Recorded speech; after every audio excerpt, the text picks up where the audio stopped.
오늘을 살아가는 묵상 시간입니다. 오늘 본문 말씀 사무엘상 25장 9절부터 13절까지의 말씀입니다.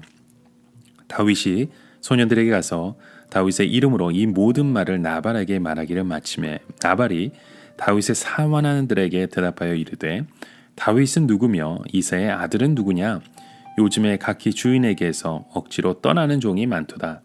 내가 어찌 내 떡과 물과 내 양털 깎는 자를 위하여 잡은 고기를 가져다가 어디서 왔는지도 알지 못하는 자들에게 주겠느냐 한지라. 이에 다윗의 소년들이 돌아서 자기 길로 행하여 돌아와 이 모든 말을 그에게 전하매 다윗이 자기 사람들에게 이르되 너희는 각기 칼을 차라 하니 각기 칼을 차매 다윗도 자기 칼을 차고 400명 가량을 데리고 올라가고 200명은 소유물 곁에 있게 하니라. 저희가 살아가면서 참 어려운 것 중에 하나가 관계를 맺는 것이 아닐까 싶습니다.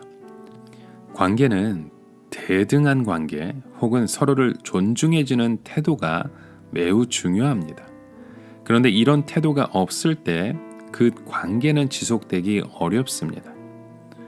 이처럼 가끔 상대방에 대해 호의를 베풀고 존칭을 하면서 대우를 했는데 오히려 무시와 모멸과 그리고 모욕으로 다가올 때가 있습니다. 이러한 일을 당할 때 우리는 분노하지 않을 수 없습니다. 왜냐하면 최대한 배려를 주고 존중을 해주었는데 다가오는 것이 오히려 무시와 모멸감이라면 어느 누구도 분노하지 않을 수 없기 때문입니다. 이처럼 오늘 말씀 속에서도 나발의 그런 모멸과 그에 대한 그 모든 것들은 다윗의 분노에 대해서 보여주고 있는 모습을 우리가 보게 됩니다. 자, 25장에 들어가면서 이 신정체제의 마지막 사사 그 사무엘이 죽음으로써 장례를 치른 후에 다윗은 바란 광야에서 내려가게 되었습니다. 그리고 다시 과거에 자신이 머물렀던 광야 근처에 있는 마온 지역에 이르렀죠. 이 마온에는 매우 부자인 사람이 있었습니다. 그 사람이 바로 오늘 본문에 등장했던 나발입니다. 성경은 이 사람에 대해서 완고하고 행실이 악하며 갈렙 족속이라고 표현하고 있습니다. 여기서 흥미로운 점은 그의 아내가 바로 아비가엘이라는 것입니다. 그녀는 총명하고 용모가 아름다웠다고 기록하고 있죠. 다윗은 이 나발이 양털을 깎는다는 소식을 듣고 양식을 구하기 위해서 소년 10명을 그에게 보냈습니다. 이 당시 유목민에게 있어서 양털을 깎는 날은 일종의 축제일이었습니다.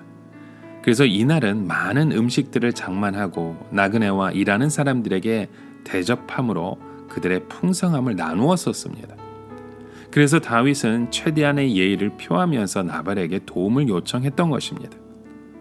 그런데요, 나발은 어떤 일들을 벌입니까? 나발은 심사숙고한 뒤에 이와 같은 말을 합니다. 10절과 11절에 나발이 다윗의 사환들에게 대답하여 이르되 다윗은 누구이며 이새의 아들은 누구냐?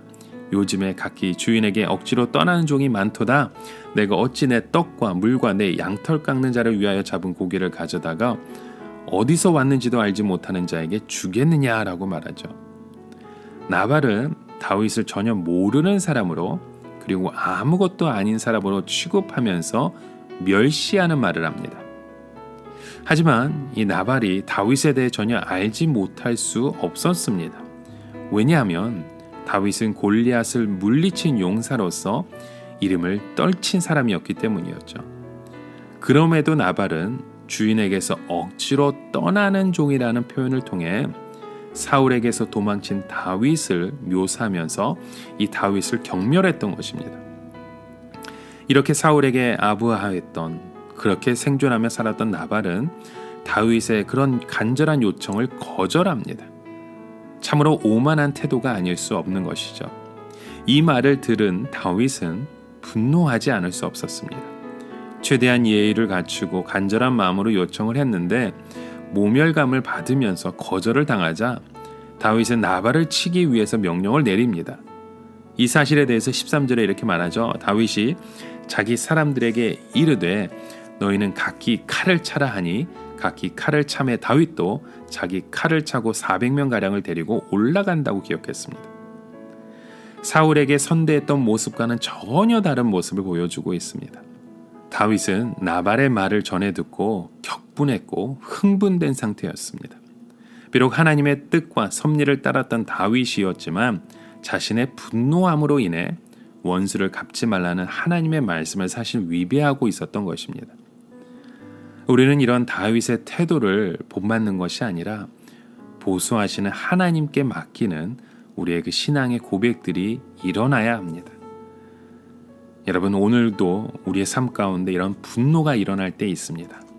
그렇지만 하나님께서 우리의 원수를 갚는다는 그 사실을 기억한다면 우리는 이곳에서 분노의 목소리를 내는 것이 아니라 하나님 아버지의 마음을 품어갈 수 있는 그런 우리의 은혜가 이 자리에 있길 간절히 소망합니다.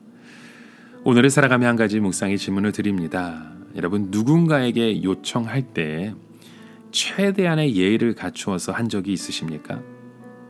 그렇게 간절함으로 부탁을 했는데 거절을 당했을 때 여러분 어떠한 마음이 드십니까? 때로는 분노의 감정이 우리에게 다가오기도 하죠. 여러분, 그런 감정이 일어날 때 어떻게 이 분노를 해결하십니까? 여러분, 무엇보다도 그 분노의 순간, 그 모든 순간을 하나님 아버지께 맡기며 살아가실 수 있는 저와 여러분의 모습 되기 간절히 소망합니다. 함께 기도합니다. 하나님 아버지, 우리의 삶 가운데 일어난 모든 일들 가운데 하나님의 은혜를 바라봅니다. 하나님께서 맺어 주신 이 관계를 통한 하나님의 역사를 우리가 함께 이루어갈 수 있도록 하여 주시옵소서. 때로는 우리의 마음이 어렵고 힘들고 분노가 일어날지라도 이곳에서 주의 말씀으로 다시금 하나님의 생명을 전할 수 있는 귀한 자녀로 저희들이 인도하여 주시옵소서. 예수 그리스도의 이름으로 간절히 기도드립니다. 아멘.